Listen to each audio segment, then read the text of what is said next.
of them anyway from Mexico. That was the organisation they'd done this with to get these teams together. I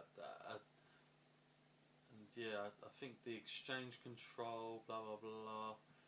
There was some sort of agreement between AAA and WWF, and apparently to have these guys turn up at the Royal Rumble, and sort of be a part of it somewhat, they and sort of fill in like loads of other things, because I think some of these guys might be in the Royal Rumble later, Matt, from what I understand. And part of that agreement was. I don't remember the faces that that were not like on the full-time roster appearing in the Royal Rumble, and that was kind of the main thing I take away from this one. Like, it just made the roster feel kind of weak. Yeah. Well, apparently part of the agreement was that AAA wanted their guys to be able to showcase what they do in their promotions. So WWF kind of gave them a slot to do this. Not sure how it's going down, but nonetheless, that's why they're here. But as I say, certainly unique and different, but tough at the time when you don't really know who the hell's who and whatnot.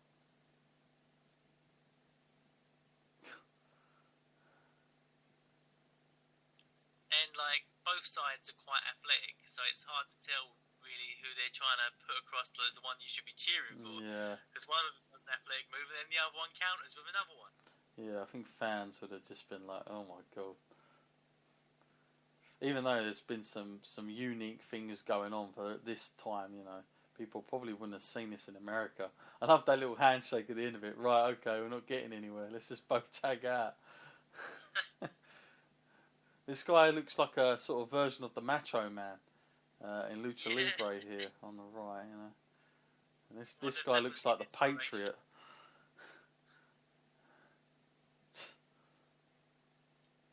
It sort of reminds me the way they were showboating there, like when you go to a local event, Matt, around your local place, and you see like something going on where they're trying to. It's almost panto, the way they try and get you invested in it. It's almost how they're doing it here, but of course in front of 60,000 people. I'm not sure that's such a good idea.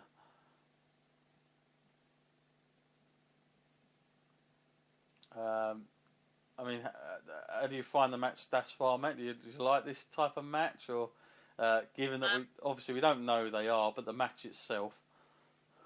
I think it's quite interesting, like, as in the style they have, and especially working at this time and how different it is from everything we've seen previously on this night. But it just really doesn't feel like it has any sense of the WWE brand in it at all. Like, even the way they try and like get themselves across to the fan, and it feels like they came there and just did what they do in their own promotion, and didn't try and change it at all. But I think with these fans, you have to try and do it a little bit more the American style rather than the Mexican way. Yeah, I think that at this point, Rey Mysterio Jr., he was already in WCW, Psychosis.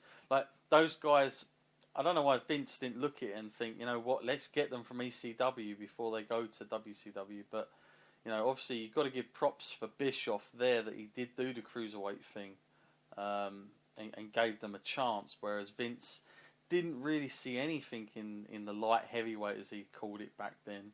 Because it was literally just one guy after time. And you just didn't see him after that, Taka Michinoku, more times than not. But obviously there was some great talent, Matt, on the likes of WCW that we just didn't unfortunately get to see in this era in WWF. And in fact, we wouldn't really see it even in the Attitude Era, Matt, really. It just never was there. WWF only really caught onto it when they actually bought WCW out, really, and that's when Rey Mysterio came over like a year later. So I think it's probably a lot down to him. I think this match would have gone down a lot better had they actually had one team of AAA and then they had versus a WWF team. I think then it worked so much better. Mm-hmm. Yeah, this is a really hard sell. Doesn't matter how or what you're going to do in the ring here. You could should go out and almost kill yourself doing moves. But I think what the idea of trying to do that and showcase what you're doing in this kind of way is a tough ask to get across.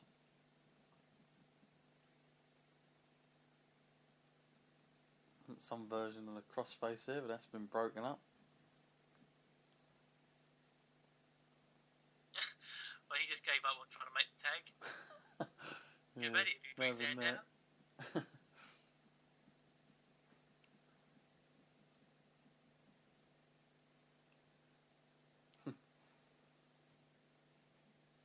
Yeah, like I say, it's such a shame that Vince didn't really catch on with it. Of course, Eddie Guerrero would have been in WCW as well. Dean Malenko, they really did do well with that. And of course, Jushin Chris Jericho Liger. would make his Yeah, way yeah, in. of course, yeah, Chris Jericho. Lance Storm would end up there as well. Just a whole host. You had Ultimo Dragon was there, and yeah, it was a really good time. I think that's something you've got to give WCW credit for doing that, despite a lot of weird choices going on. But if they did do one thing right, it was probably that division. And still to this day, we're waiting for a cruiserweight division, Matt, that actually gets a little bit of respect. And also I liked about the WCW Cruiserweight division is a lot of the time their matches would kick off the show. So when it was going head to head with WWE, and you wanted to see something fast paced, and you wanted to tune in to watch wrestling, you might go to WCW just to get that straight away, rather than some talking segment or something. Yeah, I believe they used to put on a cruiserweight match like twice in a Nitro show, and they'd literally always apparently do it. They'd do one right at the beginning, but they'd always do the next one after like a talking segment or something, just to get everybody back in it again and revved up, which was really good because WCW was very storyline driven, so you needed those kind of matches to watch something good in the ring, and certainly you would have got a lot of excitement from guys like Rey Mysterio and Jushin Liger and all those guys, Psychosis and Conan and all them guys doing it. Pretty impressive there. Yeah, that could have ended badly. Oh dear. Gotta wonder what level they're gonna do here to try and get this sold. Like they're obviously thinking, right, you've got to watch AAA. Do whatever it takes to get this over. Well, that wasn't very Finn Balor-esque. No, not at all. I was expecting a little bit more there on that one. So there we go. There's the win. A little bit of a disappointing ending, considering all that work they'd put in to get to that point. But yeah, something different for sure.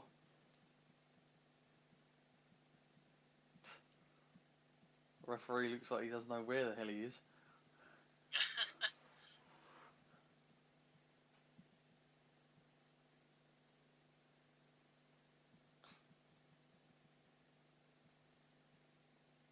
Yeah, very strange to put on at this time. But he's loving it. And then they all walk back like they all won the match. Yeah, of course. Let's get our money. But I'll tell you what, they won't just be walking back. I think they'll be walking back out soon. If my memory serves me right, I think they use some of those guys. As we see Vince McMahon, Jim Ross, and Jerry Lawler at the desk.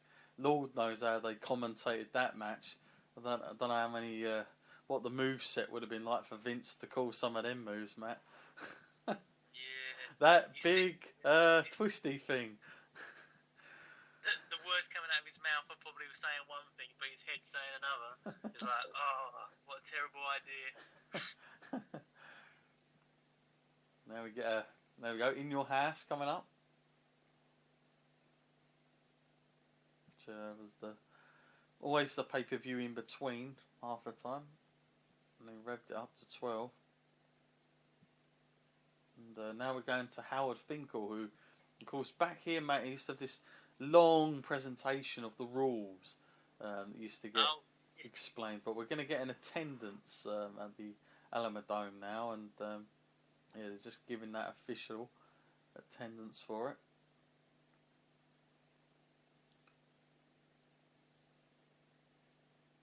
jam-packed, apparently. I have to make sure we understand both feet must touch the floor. Yeah, of course. Can't let that one go. They're zooming in on that poster, aren't they? Trying to get any poster they can. The one thing that's never been consistent on a Royal Rumble, though, is the amount of time between a participant. Yeah, that does change. I'm sure it will change in this as well. They normally do it when people are getting bored watching it. Because I think it started wasn't it 3 minutes back in the day? 3 minutes or something? I mean, some of them are 3 minutes, some of them are 2 minutes, and then some of them are 90 seconds. I think this is a 90-second one, this one. We love WWF. Whoa. What's all this for? The Royal Rumble? Well, who is the first entrant then? Yeah, so here we go. Oh, Varuk. Yeah, he's had a hard night tonight. So Varuk comes out with the entourage. Is he coming out with everyone? And the rappers they're not rapping this time. They're just going to dance their way to the thing. I'm taking it's not Farouk. I'm taking it's Crush then. Yeah, Crush. Okay. The Crush is out in this one. It's gonna be an interesting to call this one, Matt. Obviously, you've not done a Royal Rumble like this, but should be good. Not as exciting as 2017's number one entrant, but Yeah. See how it goes. So what comes on this one then?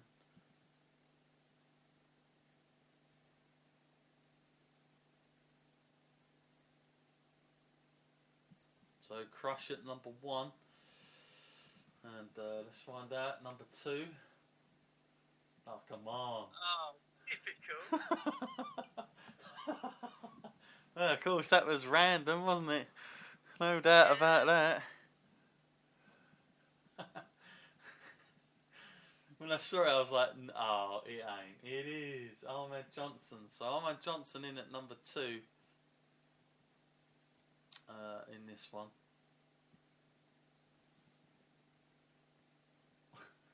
There's Mason not happy, and so obviously carrying on earlier feud here, Matt, against the Nation of Domination. We start our Royal Rumble '97 in this as these two guys go at it.